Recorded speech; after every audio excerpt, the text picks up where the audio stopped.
불법 체류자 단속이 점차 확대되고 있습니다. 국내선 항공편 탑승자에 대한 검색도 확대되면서 한국 국적자들의 체포도 잇따르고 있습니다. 미국인의 절반 이상이 불법 체류자 전원 추방에 찬성하고 있다는 여론조사 결과가 나왔습니다. 이민 관련 정책을 두고 공화민주 양당의 대립도 더욱 치열해질 전망입니다. 열대 기생충 질환이 확산되고 있습니다. 관련 질환자 20명이 입원하면서 보건당국은 사태 파악에 나섰습니다. 서부 지역에서 산불이 확산되고 있습니다. 폭염에 따라 진화에도 큰 어려움을 겪고 있습니다. 무역 적자가 14개월 만에 최대치를 기록했습니다. 국제유가도 다시 오름세로 돌아섰습니다. 시청자 여러분 안녕하십니까? KBS 아메리카 뉴스입니다. 연방정부의 불법 체류자 단속이 점차 확대되고 있습니다. 최근에는 국내선 항공을 이용하려다 공항에서 검거되는 사례도 늘고 있는 것으로 확인됐습니다. 이유수 기자가 취재했습니다. LA 국제공항을 포함한 캘리포니아주의 주요 공항에서 불법 체류자 단속이 이어지고 있습니다. 최근에는 한국 국적을 보유한 서류 미비자가 로스앤젤레스에서 라스베이거스로 이동하는 국내선 항공편에 탑승하려다 적발된 사례가 확인됐습니다. 국내선 탑승을 위해 여권 정보를 확인하는 과정에서 불법 체류 사실이 드러난 겁니다. 아이스에게 체포당했다는 우리 국민들이 꾸준히 영사관에 도움을 요청하고 있는데요. 특히 미국 국내선 공항을 이용하면서 체포되는 경우가 접수되고 있습니다. LA 초용사관에 따르면 최근 LA 일대 공항에서 검거되고 있는 한국 국적자는 월 평균 한두 명으로 예년에 비해 늘어난 것으로 확인됐습니다. LA 초용사관이 관할하고 있는 이민세관 단속국 수감시설은 모두 17곳, 이 중 한국 국적자 대부분은 LA시와 인접한 3군데의 수감시설에 배정되고 있습니다. LA 초용사관은 관계당국에 검거돼 시설에 입소할 경우 개별적으로 영사조력을 신청해야만 한국 정부의 도움을 받을 수 있다고 설명했습니다. 아이스에 체포가 되면은 우리 초용사관으로 이러한 체포 통지가 오게 됩니다. 하지만 모든 우리 국민이 체포됐다고 해서 오는 건 아니고 본인이 희망할 때만 영사관에 체포 통지가 되기 때문에 혹시라도 영사조력을 원하시는 분들은 꼭 체포된 그 아이스나 아니면은 경찰서에서 영사관에 요청을 해달라, 알려달라라는 얘기를 꼭 해주시기 바랍니다. LA 초용사관은 구금시설에 머물고 있는 한국 국적 수감자들을 면회하고 있으며 필요시 의료 지원과 법률 자문 서비스를 제공하고 있다고 밝혔습니다. 병원을 이용할 수 없는 경우에 병원을 이용할 수 있도록 아이스 구금시설과 협조를 한다든가 아니면 혹시 불편하거나 차별적인 대우를 받았으면은 우리가 그런 건 개선할 수 있도록 요청하는. LA 초용사관에 따르면 추방 절차를 밟는 데는 최소 한 달이 소요됩니다. 단 본인 명의의 유효한 여권을 보유하고 있어야 하며 항소 의지가 없는 경우만 해당됩니다. 모국으로 돌아가는 편도 항공편은 미국 정부에서 지원하고 있으며 공항에서 국적 항공기에 탑승할 때까지만 이민세관 단속국 요원이 추방 대상자와 동행하고 있습니다. KBS 뉴스 이우수입니다. 트럼프 2기 행정부의 전방위적인 이민 규제 강화로 그동안 비교적 안전한 지위를 누려왔던 미국 시민권자의 배우자들까지 위기에 직면했습니다. 공영방송 NPR은 트럼프 대통령 복귀 이후 단행된 급격한 이민 정책 변화로 시민권자와 결혼한 비시민권자 배우자들조차 추방 공포와 심사 강화에 시달리고 있다고 보도했습니다. 과거 배우자가 미국 시민권자면 단속이나 구금에서 우선적으로 보호받았지만 최근 무기한 구금될 수 있다는 공포에 스스로 미국을 떠나는 자진 출국 사례가 잇따르고 있습니다. 트럼프 행정부는 지난해 출범 직후부터 75개국 출신에 대한 이민비자 발급을 일시 중단한 데 이어 영주권 인터뷰 심사 강화와 추방 대상자 범위 확대를 강행하고 있습니다. 연방이민서비스국은 시민권자와 결혼해 영주권 청원서가 접수됐더라도 합법적 신분이 부여되거나 추방이 면제되는 것은 아니라며 입국 심사를 거치지 않았거나 체류 기간을 넘긴 사람은 정당한 단속 대상이라고 못 박았습니다. 미국 영주권 취득 절반에 육박하는 직계가족 초청 이민마저 대폭 위축되면서 이민자 가족들의 불안과 피해는 더욱 커질 전망입니다. 미국인 절반 이상이 불법 체류자 전원 추방에 찬성한다는 여론조사 결과가 나왔습니다. 그러나 공화당과 민주당 성향 유권자 간의 시각차가 매우 극명한 것으로 나타났습니다. 불법 체류자 전원 추방에 대한 찬성 여론은 공화당 지지층이 강력하게 주도하고 있습니다. CBS 뉴스와 퓨 리서치 등의 세부 분석에 따르면 공화당 지지자의 과반인 56% 이상이 예외 없는 전원 추방에 압도적인 찬성을 보냈습니다. 반면 민주당 지지층은 불과 8%만이 전원 추방에 동의했고 대다수인 62%는 범죄자 등 일부만 추방해야 한다고 답했습니다. 특히 민주당 지지층의 30%는 단 한 명도 추방해서는 안 된다며 강경한 반대 입장을 분명히 했습니다. 이번 조사는 미국의 이민자 추방 정책이 정당에 따라 극명하게 달라진 점을 보여주고 있습니다. 오는 11월 중간선거를 앞두고 이민 정책을 둘러싼 공화, 민주 양당의 여론전은 더욱 치열해질 전망입니다. 전국에서 오염된 식품이나 물을 통해 감염되는 열대 기생충 질환이 빠르게 확산하고 있습니다. 벌써 수백 명의 환자가 발생해 보건당국에 비상이 걸렸습니다. 연방질병통제예방센터 CDC는 오염된 신선 채소나 과일을 통해 전파되는 기생충 질환인 사이클로스포라 감염증이 전국적으로 빠르게 확산되고 있다고 밝혔습니다. 미시간과 뉴욕, 플로리다 등 최소 18개 주에서 환자가 보고됐으며 공식 확인된 감염자만 수백 명에 달합니다. 특히 미시간주에서는 최근 일주일 사이 환자가 500명을 돌파해 빠른 증가세를 보이고 있습니다. 증상은 설사와 복통, 구토, 고열이 나타나며 면역력이 약한 환자 등 최소 20명 이상이 병원에 입원했습니다. 보건당국은 이번 사태의 정확한 유통 경로와 원인 식품을 추적 중입니다. 주의해야 할 의심 제품군은 주로 중남미에서 수입돼 그대로 섭취하는 채소로 실란트로, 생바질, 파슬리, 포장된 샐러드 믹스 제품인 양상추, 로메인, 양배추 등이 섞인 제품들이 포함됐습니다. 또한 껍질째 먹는 과일류로 라즈베리와 블랙베리, 딸기 등 표면이 울퉁불퉁해 기생충알이 달라붙으면 세척이 어려운 품목입니다. CDC는 기생충은 단순 세척으로는 불가능해 당분간 미시간 등 확산세가 강한 지역에서는 익혀서 조리해 섭취할 것과 구매 시 원산지를 확인하고 보건당국에 리콜 공지가 뜨는지를 지속적으로 확인해 줄 것을 소비자들에게 당부했습니다. 남부 캘리포니아 전역에 오늘부터 폭염주의보가 발효됐습니다. 이번 주 중반까지 낮 기온이 크게 치솟을 것으로 전망되고 있어 주민들의 각별한 주의가 요구되고 있습니다.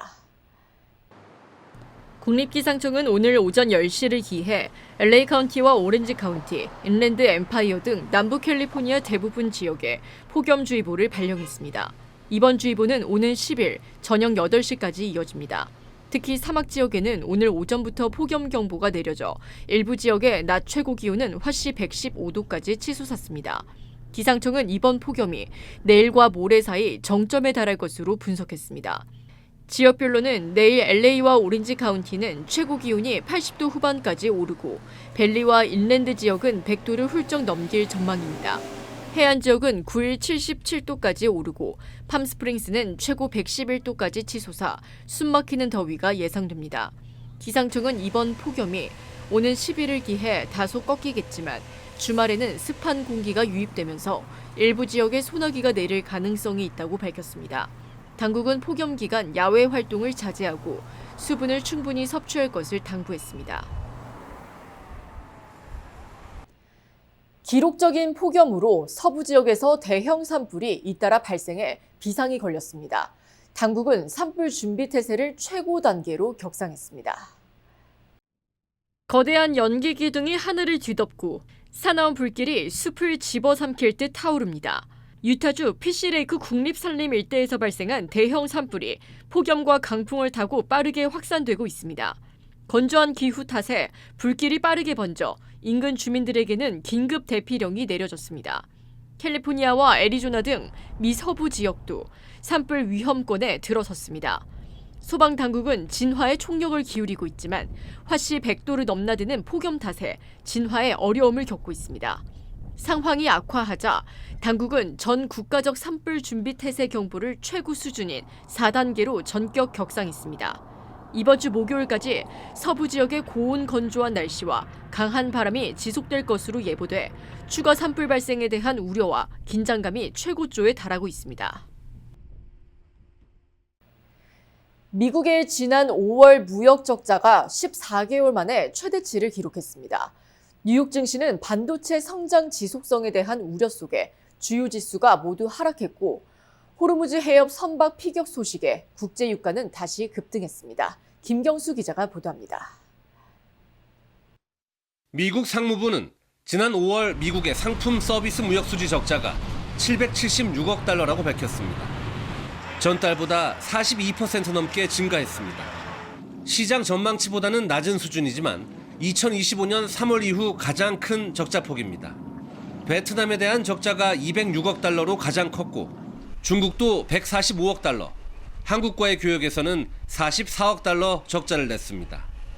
다만 올해 1월부터 5월까지 누적 무역 적자는 지난해 같은 기간 대비 2,039억 달러, 40%가량 감소했습니다. We, by the way, have the biggest trade deficit cut in the history of our country. If you're a president and you cut it by 1%, they say, oh, you're doing a great job. 2%, you're a genius. 뉴욕 증시는 3대 지수 모두 일제히 하락 마감했습니다. 반도체주가 하락을 주도했습니다. 마이크론이 4% 넘게 하락했고 인텔 주가는 10% 가까이 빠졌습니다. 삼성전자 실적 발표 이후 인공지능 랠리 지속 가능성에 대한 우려가 투자 심리를 위축시킨 것으로 분석됩니다. Last night, Samsung reported great earnings overall, but I think investors are really starting to scrutinize the growth of a lot of these high growth companies. 호르무즈 해협 선박 피격으로 유가는 다시 급등했습니다. 브렌트유는 3% 넘게 올랐고 서부 텍사스산 원유도 2.76% 오르며 지난 6월 1일 이후 하루 기준 최대 상승률을 기록했습니다. 워싱턴에서 KBS 뉴스 김경수입니다. 전 세계 군비 경쟁이 다시 뜨겁게 달아오르고 있습니다. 주요 강대국들의 무기 경쟁이 위험 수위를 넘어서고 있습니다. 미국은 주력 대륙간 탄도미사일 ICBM을 3세대인 센티넬로 교체하는 등 핵전력 3축의 현대화를 가속하고 있습니다. 러시아는 한 번에 10여 개의 핵탄두를 탑재할 수 있는 최신 ICBM 사르마트의 연내 실전 배치를 예고했습니다. 핀란드와 리투아니아 등 유럽 국가들 역시 자국 내 핵무기 보유 금지 조항을 폐지하며 안보 빗장을 풀고 있습니다. 중국은 미국을 겨냥한 군사 굴기에 박차를 가하며 최근 사거리 10,000km 이상의 신형 잠수함 발사 탄도미사일 SLBM을 시험 발사한 데 이어 해군력을 급격히 키우고 있습니다. 일본은 장거리 미사일 실전 배치 추진, 호주는 핵 추진 잠수함 도입과 드론 전력 확보에 나섰습니다. 각국이 다극화된 국제 질서 속에 생존을 위한 군비 확장의 사활을 걸고 있는 가운데 나토 정상회의에 참석 중인 이재명 대통령은 본격적인 K-방산 외교에 돌입했습니다. 이 대통령은 공식 일정인 나토 방산 포럼에 참석해 단순한 무기 거래를 넘어 무기 체계를 함께 연구, 생산하고 운용하는 이른바 한 나토 방위 산업 파트너십 2.0 구상을 전격 제안했습니다. 글로벌 군비 경쟁 속에 K-방산이 한 단계 더 도약하는 계기가 될지 주목되고 있습니다. 뉴욕 맨해튼 미드타운에서 공사 중인 초고층 건물의 기둥이 휘어지고 여러 층의 바닥이 처지는 구조 이상이 발생하면서 주변 건물과 학교까지 대규모 대피가 이뤄졌습니다. KBTV 김은지 기자입니다.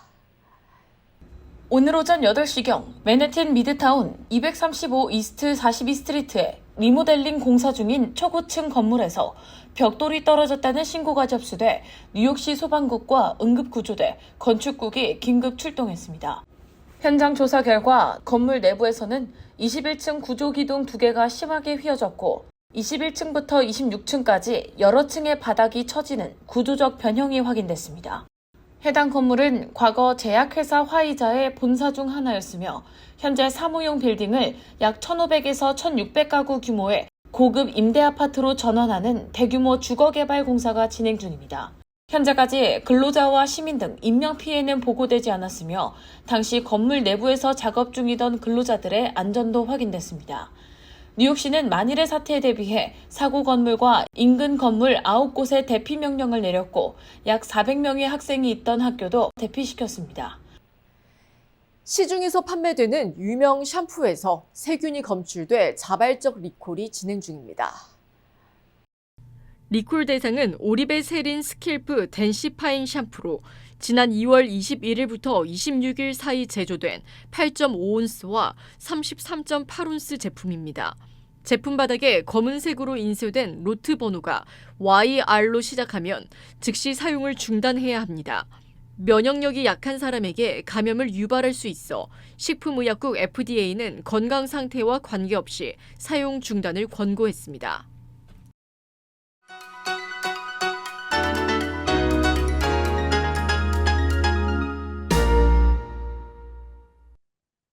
주식시장은 오늘 하락했습니다.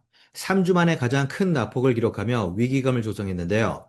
어제 3일 만에 반등했던 내스닥이 이틀간 낙폭의 75%를 회복한 뒤 오늘은 반대로 어제 상승분의 104%를 반납하는 위태로운 모습을 나타냈습니다. 임시 휴전 협정으로 진정됐던 국제유가는 이란의 호르무즈 해협 선박 공격 보도로 다시 상승했고 전월 대비 42%나 급증하며 14개월 최다치를 기록한 무역 적자는 국채 금리를 끌어올리는 부담으로 작용했습니다.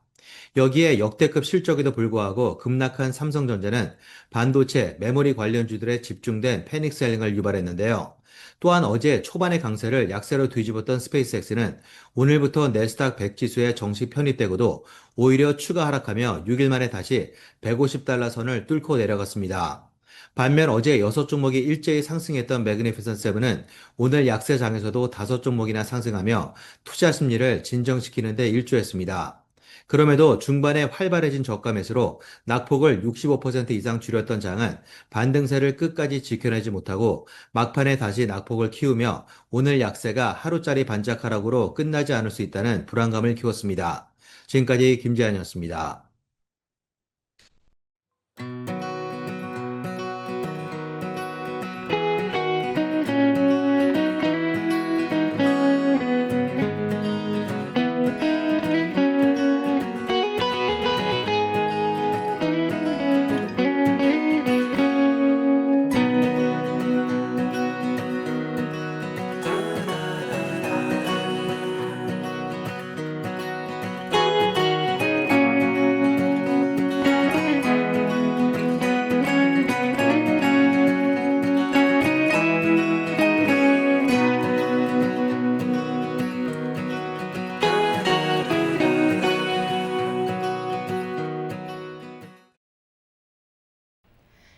KBS 아메리카 뉴스 오늘 소식은 여기까지입니다. 편안한 밤 되시기 바랍니다.